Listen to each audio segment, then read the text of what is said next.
दोस्तों नमस्कार। मैंने ट्रेनिंग ऐप ओपन कर लिया है। भारत की जनगणना 2027 का ये हमारा ट्रेनिंग ऐप है। अब मैं इसमें पिन दर्ज कर रहा हूँ। ये मैंने पिन दर्ज कर लिया है। उसके बाद देखिए ऊपर लिखा हुआ है ट्रेनिंग ऐप। ये हमारा ट्रेनिंग ऐप है और टेस्ट पर्पज से हम ये सारी चीज़ें कर रहे हैं। तो ऊपर रिफ्रेश है। सबसे पहले हम इसको रिफ्रेश कर लेते हैं। यहाँ पर लोकेशन विवरण HLB1/1 दिखा रहा है और यहाँ से हमें HLB चुनना है। तो HLB जो आपको अलॉट हुआ है वो आपका यहाँ पर विजिबल रहेगा। उसके बाद आपके ये सारे कोड विजिबल रहेंगे। और देखो यहाँ जब हम नीचे करते हैं तो साफ लिखा हुआ है कि नजरी नक्शे के अनुसार भवनों की अपेक्षित संख्या। तो यहाँ पर मैं करीब करीब 250 भवन कर लेता हूँ। मैं ये मान रहा हूँ कि मेरी HLB में जो अपेक्षित भवन है उनकी संख्या 250 है। अभी मैं ये सारे ट्रेनिंग पर्पज से कर रहा हूँ, है ना, एक्चुअल नहीं है। अब जनगणना मकानों की अपेक्षित संख्या।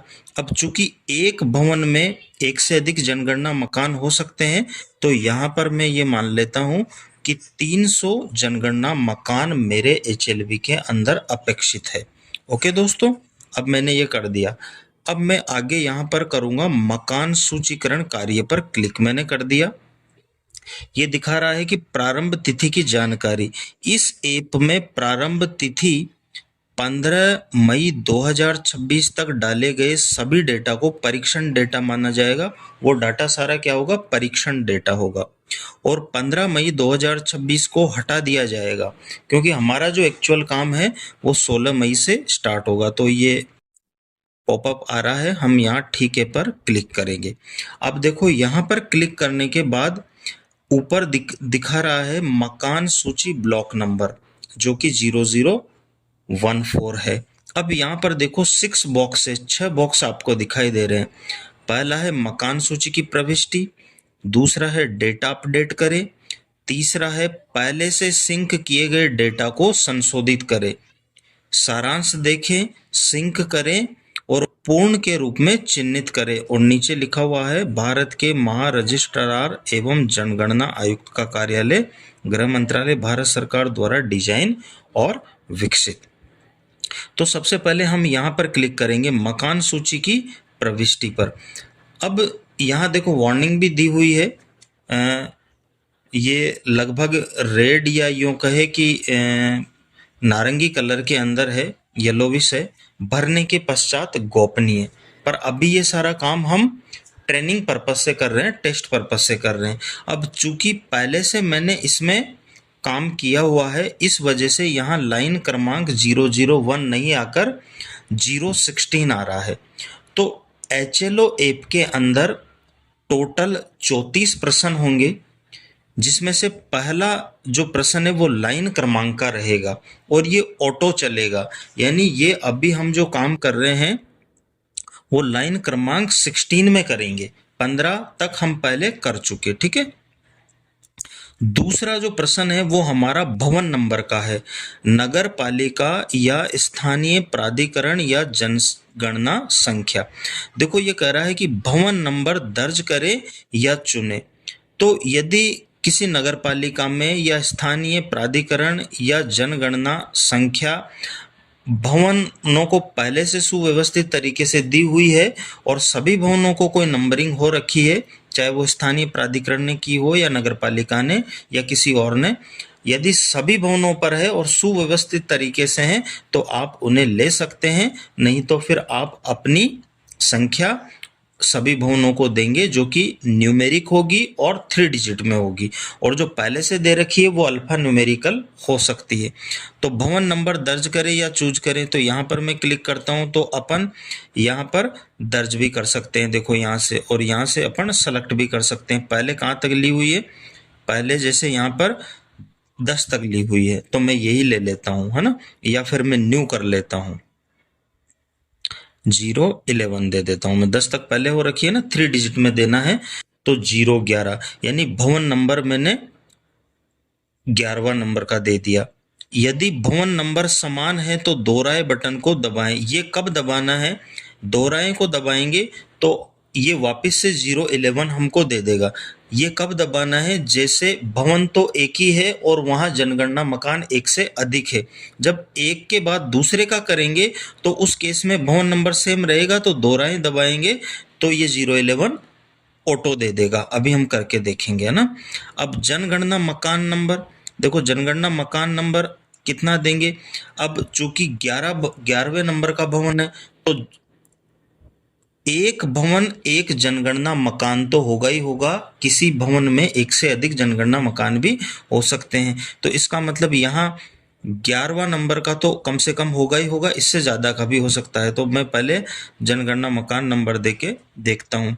अच्छा, यहाँ ये ले नहीं रहा है ना, यहाँ मैं क्लिक कर रहा हूँ कहीं पे भी तो देखो कीपैड नहीं आ रहा है, तो दोहराए का भी नहीं है और नया का दबाना पड़ेगा हमें। तो हमने यहाँ नया का दबा दिया तो देखो यहाँ पर 0013 इसने ऑटो दिए हैं। इसका मतलब 0012 तक पहले हम काम कर चुके हैं। ठीक है, यहाँ नया का क्लिक किया। अब पिछला के लिए ये दबाएंगे, अगला के लिए ये दबाएंगे और सीधे जाएं के लिए क्या होता है देखिए, दबा के देखते हैं। सीधे जाएं, तो सीधे जाएं में प्रश्न चुने। क्या प्रश्न? अच्छा, ये कह रहा है कि किसी प्रश्न पर यदि आप सीधा जाना चाहते हैं तो ये हो सकता है ना। तो अभी हम इसको कर देते हैं और इसको रद्द कर देते हैं।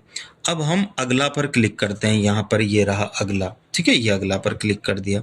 अब हमारे पास पॉपअप आ रहा है कि क्या परिवार ने स्वगणना पूरी कर ली है। यदि स्वगणना पूरी कर ली है तो हाँ पे क्लिक करेंगे और नहीं की है तो नहीं पर क्लिक करेंगे, है ना।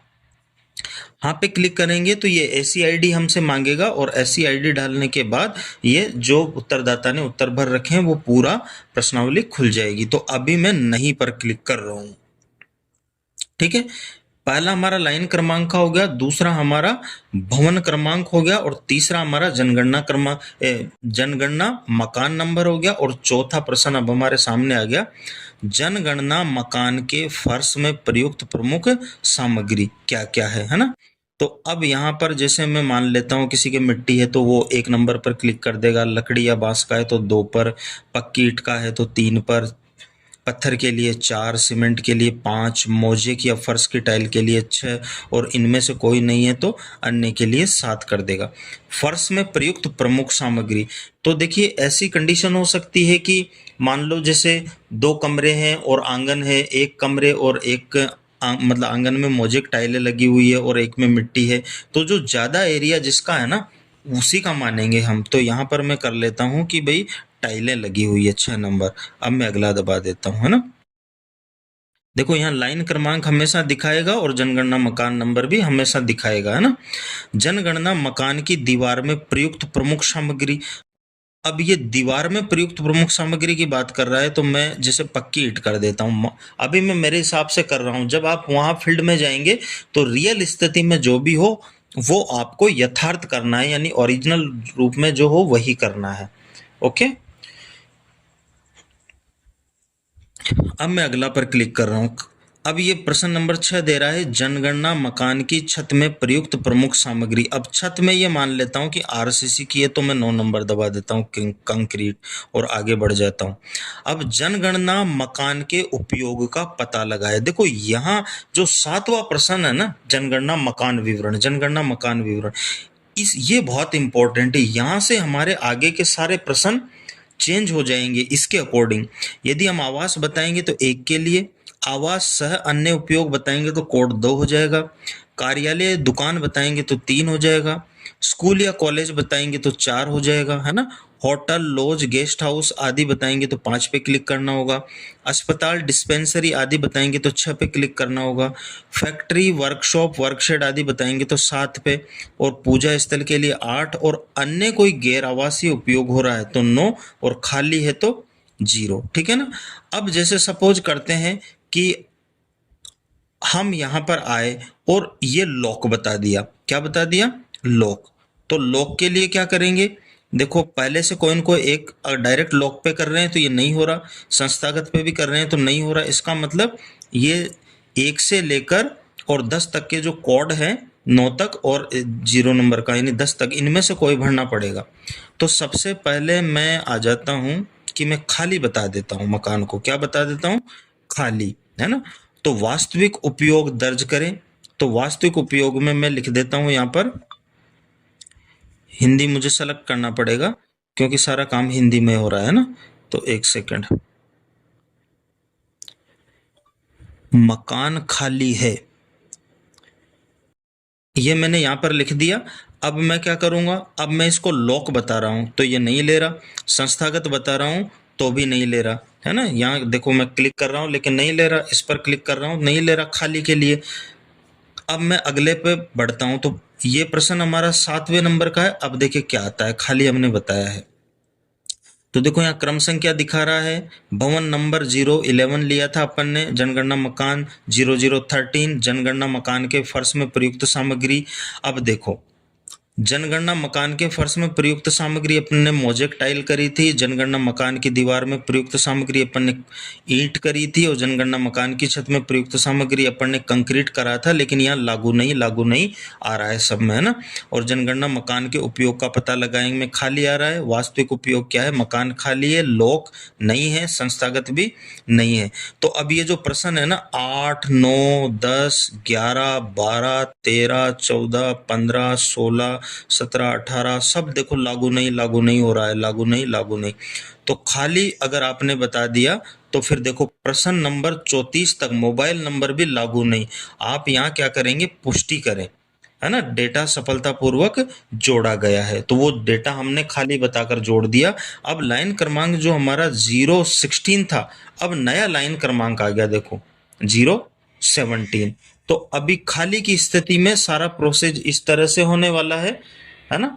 अब मैं नेक्स्ट वीडियो में आपको दूसरे टाइप का करके बताऊंगा, इस वाले में मैंने खाली करके बताया है। तो वीडियो पसंद आया तो वीडियो लाइक करें दोस्तों, और वीडियो दूसरों को भी शेयर करें ताकि सबकी मदद हो सके। धन्यवाद दोस्तों।